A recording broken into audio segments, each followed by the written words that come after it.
Hello, my name is Eyyub Unlu. I'm working as a data scientist at Genome Surveillance Unit, Welcome Sanger Institute, UK. First, I would like to express my gratitude to InCoB Committee for organizing this conference and giving this opportunity in despite that I'm unable to participate in person. Today, I'm going to introduce SEVANT, a web-based biodiversity visualizer and interpreter. This study is funded by Scientific and Technological Research Council in Turkey and Bezmi Alem Vakıf University. And I would like to disclose that this work has no relation with my current employer, Sanger Institute. Let's begin with a background. Viruses are a fast-evolving, diverse, and extremely abundant species. Their rapid evolution presents major challenges when devising effective intervention strategies. Fortunately, growing amount of viral sequences become available to researchers. One of the key strategies for identifying regions of conservation and variation is multiple sequence alignments. However, interpreting these results is not easy, and the task gets complicated if genome or proteome-wide datasets are to be analyzed and interpreted. To tackle with this problem, we present SEVANT, which generates user-friendly reports designed to facilitate large-scale viral diversity dynamics analysis. SEVANT has developed as part of international research project called Viral Variome Analysis Resource, which hosts many viral sequence analysis tools, including Sequence Diversity Dynamics Analyzer, Motif Switch Diagnostics, Vaccine and Drug Target Analyzers, and others. SEVANT inputs a multiple sequence alignment of nucleotide or protein sequences and then utilize DIMA to perform sequence diversity dynamics analysis that I will explain in the next slide. The output of DIMA is then processed by SEVANT's visualization and interpretation algorithm to generate a comprehensive report. The SEVANT web server is implemented in Python 3 using the Flask framework, and JavaScript visualization library C3.js is used to generate charts, and MySQL is used for storing the analysis results. The codes are available in GitHub. Since SEVANT uses the output from DIMA, I want to briefly talk about DIMA algorithm. In the first step, user should provide a multiple sequence alignment, and then in the second step, DIMA employs a user-defined overlapping chimer sliding window algorithm to measure the entropy across the length of the aligned sequences in the input file. And in the last step, it classifies the distinct sequences at each chimer position into diversity motifs based on their frequency. The index represents the most frequent chimer sequence, whereas all the others are referred to as total variants. The second most common chimer is referred to as major variant, while the unique variants occurring only once, and the minor variants fall in between these two categories of variants. Last but not least, distinct variant sequences are the different variants at this position. Let's go back to SEVANT. This is job submission page. User selects the analysis type and fills the names related to its query, such as taxonomy ID and host name, which will be used as placeholders in the generated report. User can further customize the analysis by adjusting a support threshold, chimer length, and historically conserved sequence threshold. More information on each of these parameters is provided in the help page. This is an exemplary SEVANT report. The results section of Roman et al. Served as a general basis for the creation of the report template.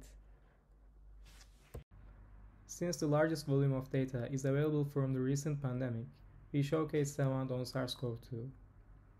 All available sequences for forced structural proteins of SARS-CoV-2 collected from GSAID. Sequences were deduplicated by use of CD-HIT tool, and the remaining sequences were aligned by use of an in-house reference-guided MSA tool. Non-human sequences were excluded from the analysis.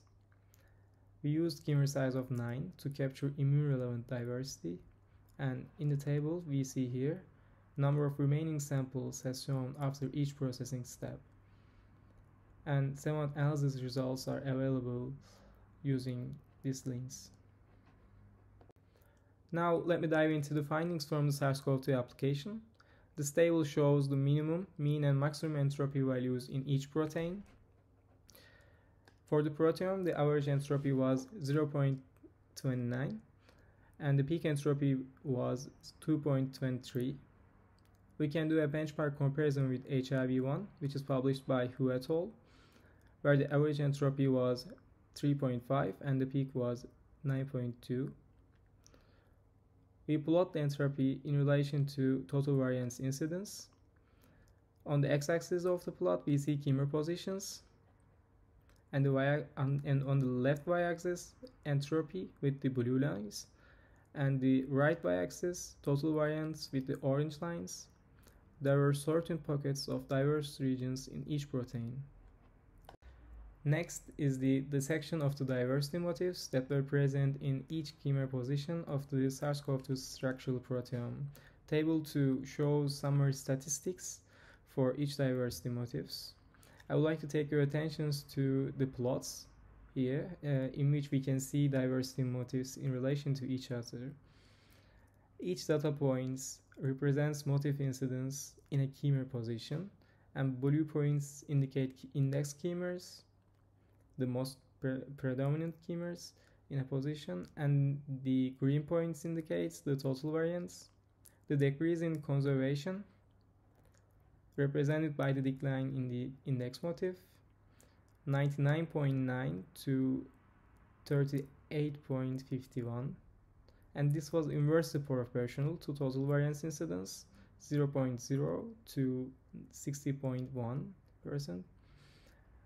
Other diversity motifs exhibited different characteristics patterns of the proteome. For example, major variants here in the figure 3a, which are the second most common chimers, they exhibited low average incidence at approximately 5.58. However, they formed a significant concentration with a peak incidence around 49.1, where they are in competition with the index chimers.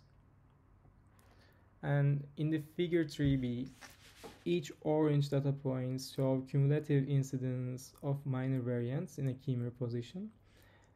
The minor variance group was much low average incidence, 1.5, than the major variant. However, they were notable relative to the major variant because 67% of the chimer positions with minor variants exceeded the incidence of the corresponding major variants, with a peak minor incidence of 25%.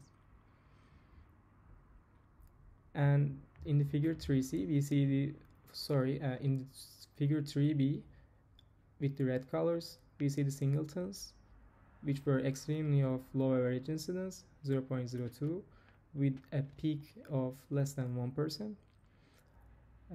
Although it is likely that these are an outcome of sequencing error, the unique variance motifs were also enigmatic because they were observed for all the positions in the proteome.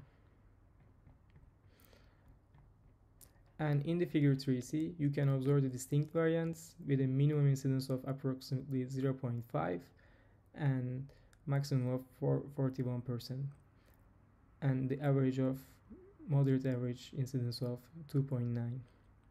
Notably, the conserved regions tends to exhibit higher distinctness among variants, while the less conserved regions have fewer dominant variants. Next, we looked at the distribution of the conserved and variable chimer positions. For this, we defined different conservation levels. Positions with index incidence with 100% were labeled as completely conserved, and less than 100 and more than 90 is labeled as highly conserved, and positions, those with index incidences less than 90, were put in the categories such as mixed variable, highly diverse, or extremely diverse. 83% of the SARS-CoV-2 structural proteome was highly conserved, and there were no positions in the diverse and completely conserved categories.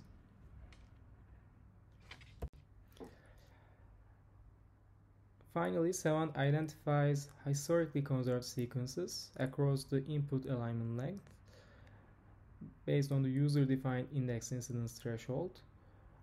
The default threshold is 100, which looks for the completely conserved keymares, but in this application we adjusted it as 99.9 considering sequencing artifacts. There were 126 index sequences that met with this conservation threshold, and concatenation of these overlapping dimers resulted in 20 historically conserved sequences, and 19 of these peptides were in spike protein, and one of them was in nucleocapsid.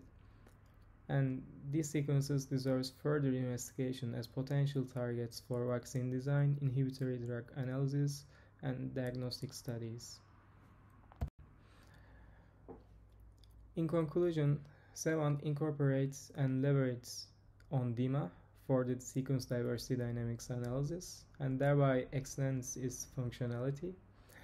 SEVANT is unique as a tool, generating comprehensive and biologist-friendly reports for analysis of viral sequence dynamics. And given that DIMA is a big data ready, SEVANT is likewise, which makes it amenable for application on viruses with availability of large datasets such as SARS-CoV-2. We hope that report generation tools will be invaluable in shepherding toward the ultimate goal of full automation of biological data analysis.